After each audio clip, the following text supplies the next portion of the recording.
सदाशिवसमारम्भाम् शङ्कराचार्यमध्यमाम् अस्मदाचार्यपर्यन्ताम् वन्दे गुरुपरम्पराम्.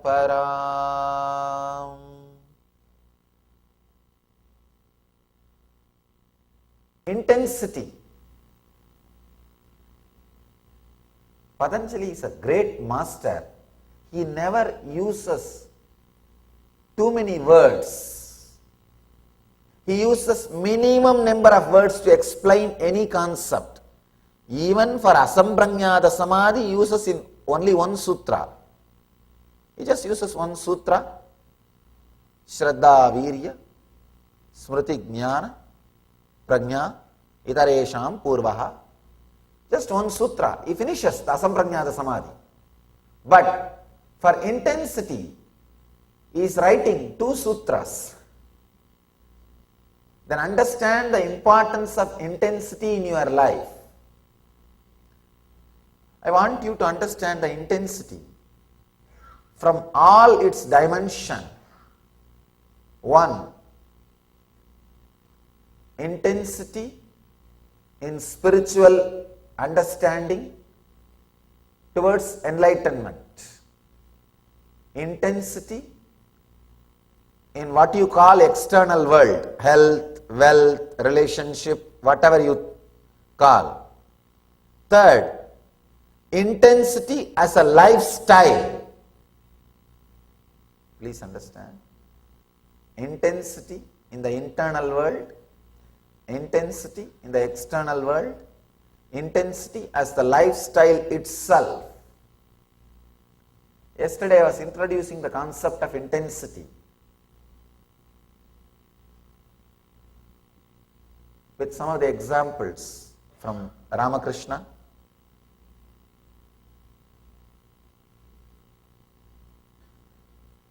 The whole Vedic tradition which teaches the science of Jivan Mukti stands on this one concept, intensity.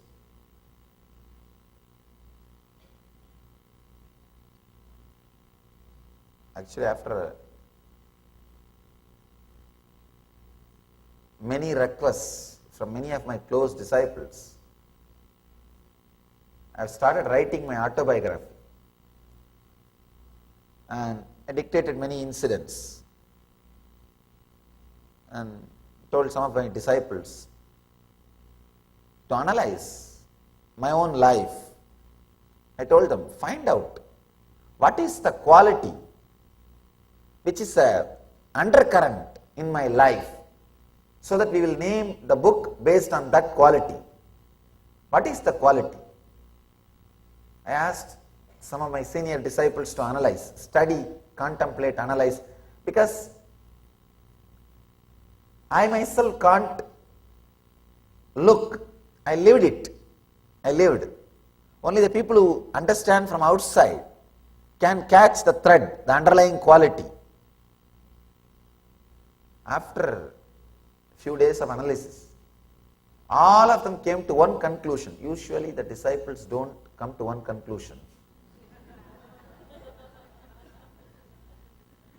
It is very difficult for these disciples to come to the same conclusion, because any time there is a discussion, means who shouts loud or whose presence is heavy, who is violent, he wins. That's the way everywhere things goes on. That is why the truth can never be achieved by discussion. No.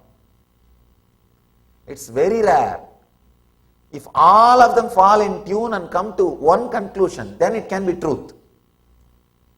But as long as there are different opinions and people are not able to convince one another, who is going to win? Only the person who has strong voice. The idea might is right is going to be the winning idea. And whatever is said and done, that is the way the world is functioning. You may say, no, no, no, that is not, that should not. I am not saying it should be or it should not be. All I am saying is it is the way it's happening. I have a story for you.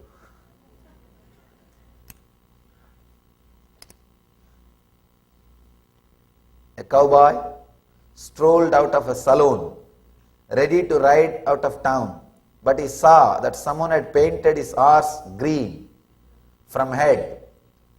The cowboy stormed back into the saloon.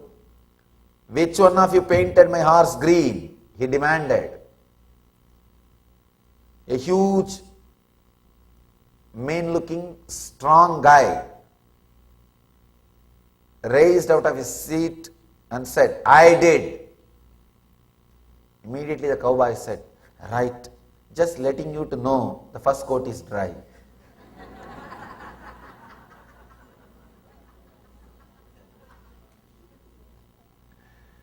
It is just the power that decides.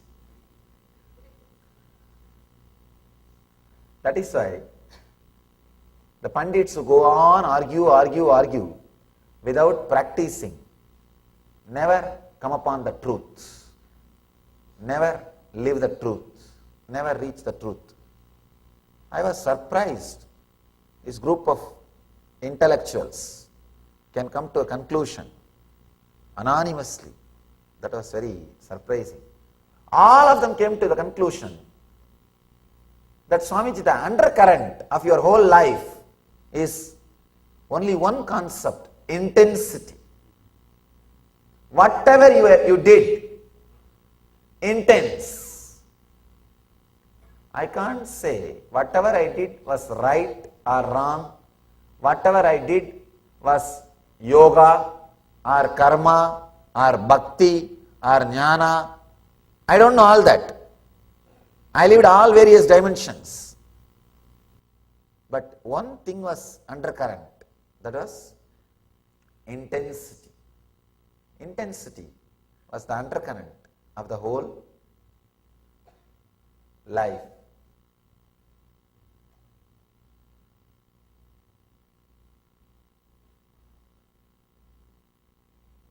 When you are intense, you just recreate your body, recreate your being. People come and ask me, Swamiji, is our life predestined, or we have the ability to recreate, we have the freedom? Please understand, these are all the FAQs, frequently asked questions. Wherever I go, these questions will be put. Whether it is predestined or freedom, our freedom. Please be very clear. Even if you think it is predestined, you only destined before by your past decisions. Understand this one science. Here is an object. I have two hands. Now I have a full freedom to pick up that object through this hand or through that hand. But the moment I picked up that object with one hand, now one hand is bound. So my bondage comes because of my free decision. So all your bondages which you are having now, wherever you think your life is predestined, your bondage comes because of your free decisions which you made in the past. For example, you have 2 feet. Now you have the freedom to lift any 1 feet, right or left. But the moment you lifted 1 feet, now you are bound. You can't lift the other feet. So your very free decisions creates the boundary, creates the destiny in which you will be living. So you have freedom to create your destiny. Whatever you think is your destiny, whatever you think the bondage which you have, it is your past decisions that made this bondage happen. Now, you have the energy, intelligence to undo or to rearrange or to recreate or to reorganize. Please understand. If you have intensity, this moment, you can shake the whole thing, undo the whole thing, and bring yourself back to that complete freedom. And start creating new destiny. Living in that complete freedom, ability to make your new destiny every moment is what I call living enlightenment. You are free to live your freedom. You have intensity to create or recreate what you think or what you call as your destiny, as your future. This is what I call living enlightenment. Understand? The living enlightenment is a tremendous freedom. It is a capacity of your being, ability of your being. I can say the ability to make yourself available to the present moment. Ability to make yourself available to the present moment. When you are intense, very strong, every moment you will have freedom to undo all the decisions you made which is responsible for your present bondage and do new things which will create your new destiny. For example, if you are standing in one leg, if you are intense, you can relax, stand in two legs. Now you will have the freedom to create your new destiny, either lifting the other leg or lifting the same old leg or running or walking. You have the freedom to make decisions about the future. So Patanjali gives intensity as a technique for living enlightenment. Samadhi itself can happen to you in many ways. Very beautifully Ramakrishna says, even if somebody asks for mukti, I don't think twice, I just give it. But if somebody asks for bhakti, I wait. I wait. Understand? Bhakti means intensity to live enlightenment, intensity to radiate samadhi. That is what Ramakrishna calls it as bhakti. When Patanjali uses the word intensity here, he means intensity to live enlightenment, intensity to constantly remember enlightenment, remember Jivan Mukti itself.